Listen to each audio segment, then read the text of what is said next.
What's going on, y'all? Welcome to WAEofFishing. If this is your first time here, I'm not just a kayak channel. We do john boat fishing and bank fishing. We are mostly fishing. Hit the subscribe button if you want to see some real, actual people go and do real fishing, where sometimes we screw up, sometimes we flip boats, and sometimes we don't catch anything, right? So, I'm at Bob's Up the Creek Outfitter. I just picked up my new boat, Crescent Shoaly SF. I think they should call it the Shoaly AF, but that's not that's just my 2 cents. So while we're here, my brother and I were talking about kayaks. He right now has a bona fide SS 127. And so it's a perfect time to shoot a video, because I always tell you guys, when you message me or any of my clients, you can hire me. I can teach you fishing or kayaking or whatever you want to learn. Message me or send me an email. There is no perfect kayaks. Everybody says, what kayak should I get? It depends on what you are doing. I'm fortunate, I have multiple boats. Everyone does not have that fortune. I am very fortunate. However, the Shoaly SF that I picked up is because I want to do river fishing. I want to fish in current in the bay where there's whitecaps. I don't want a super heavy, super stable, crazy boat like that, because I want something that's more nimble. I want something that's a little bit more agile than some of the boats you're seeing behind me. So while we're here, Keith and I started talking. Go follow him on Instagram at Revolution Images. But we started talking about a river boat, because he goes smallmouth fish with me. He has a bona fide SS 127. It is not a good river boat. You get it into white water and start going off of foot drops and 2 foot drops and swirls. It does crazy, crazy things. We're actually going to use this Native, which is Greg Blanchard's new boat. And we have a bona fide back here. We got several bona fides. A couple just went out the door while we're here though. But let's look at the hulls and let me explain to you why they're different and why there is no perfect boat. It just depends on what you want to do, okay? So, if Keith could follow me with the camera, we're gonna do that. So this is the first boat, and this is the one, so you pointed this out to me. So, Keith pointed this out to me. First thing, it's super light, okay? So we're specifically saying he wants a boat to go whitewater smallmouth fishing. Whitewater, rapids, we have to drag the boats through woods, we gotta drag them over rapids. Big, heavy, stable boats, you would never make it out, and you would honestly risk an injury trying to hump those boats over rocks. Don't think you're gonna do that. I would advise against it. It's not safe. This boat is crazy light. I'm right-handed, okay, so I'm right arm dominant. I'm gonna use my left hand. I'm gonna grab the nose of this boat. Look at that. I didn't strain it, and that's all shoulder, right? That's all shoulder. So if you grab the back of the boat, so Keith is gonna grab the other back of the boat.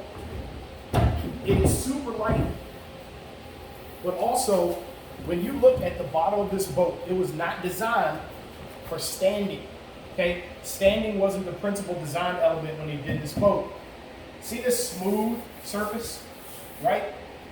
This does not have a lot of places for current to act upon. I've said that before. This is what I mean. Imagine you've got river water flowing across this boat. This is mostly smooth, right? Nothing stops my hand.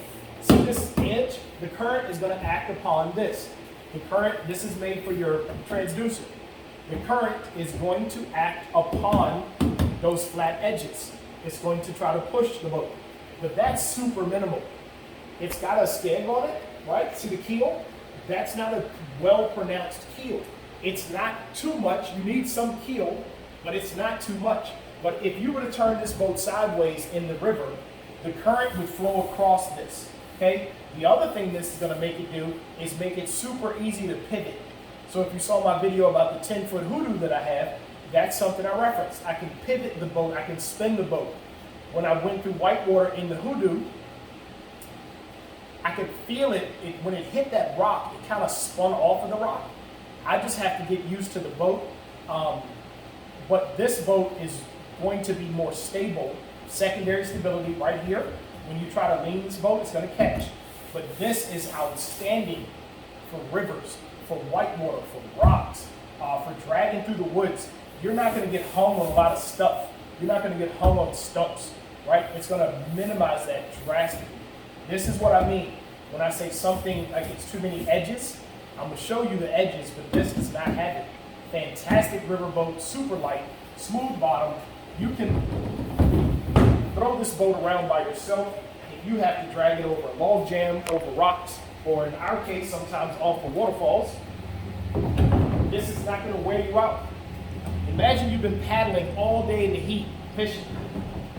Then you get to a waterfall and you gotta drag everything down. You're gonna wish you had a lighter boat. Now again though, there's drawbacks to that. As soon as you start going to open water, you're gonna wish you had pedals and all that stuff. But that's not what we're shopping for. Purpose-built boat for smallmouth whitewater.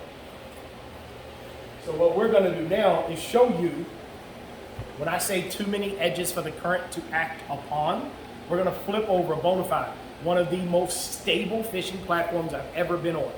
My Bonafide is probably as stable as my 14-foot John boat, to be completely honest with you. Every bit as stable, okay? But it fishes more like the John boat than that kayak's going. But we're gonna flip it over and I'm gonna show you what I mean when I say edges to act upon. So let's flip this one over.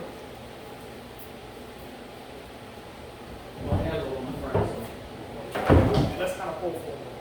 Pull forward, yeah, pull towards you. Lean against that.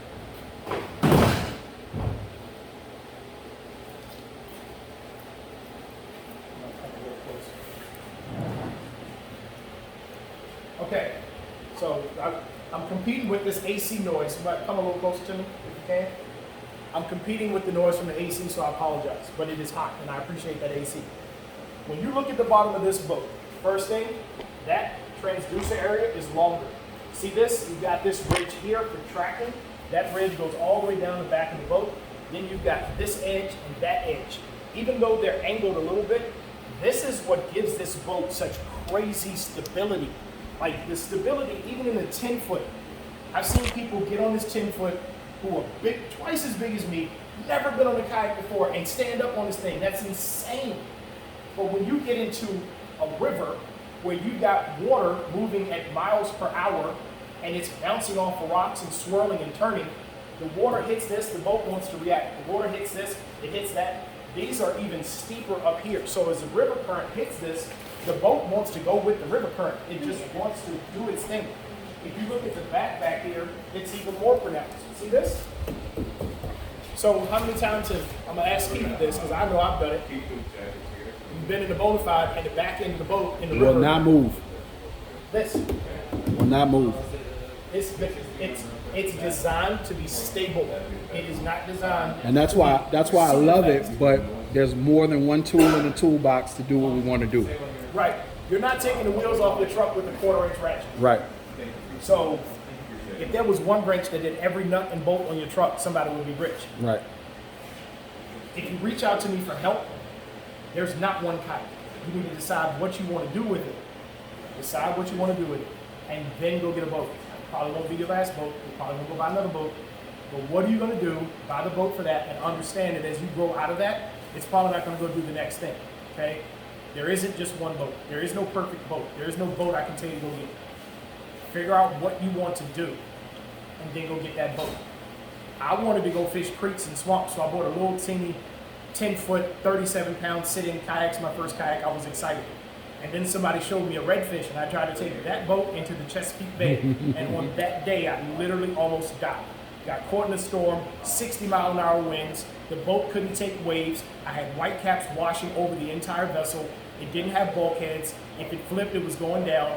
I couldn't turn it. It was so outclassed by the elements that I literally had resigned myself to going into Chesapeake Bay and maybe not making it back. Get the boat for what you're going to do. There is no perfect boat. Okay? I'm WAEofFishing. That is at Revolution Images.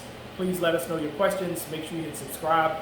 And if you want a specific training, if you want help, I've helped people all the way in Washington State.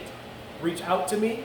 I have all types of things that we offer, and we can help you even if you're on the other side of the country, okay? Shout out to everybody who's messaged me from, let's see, hold on. I got Ireland, the UK, I had 2 people in UK, and someone else in, was it Switzerland? I don't know, somewhere really cold in Europe. But shout out to everybody who's following the channel from Europe. It is mind-blowing that I've connected with somebody on the other side of the pond, as you call it. But like, I love it. I'm glad I'm here. Appreciate all of you guys.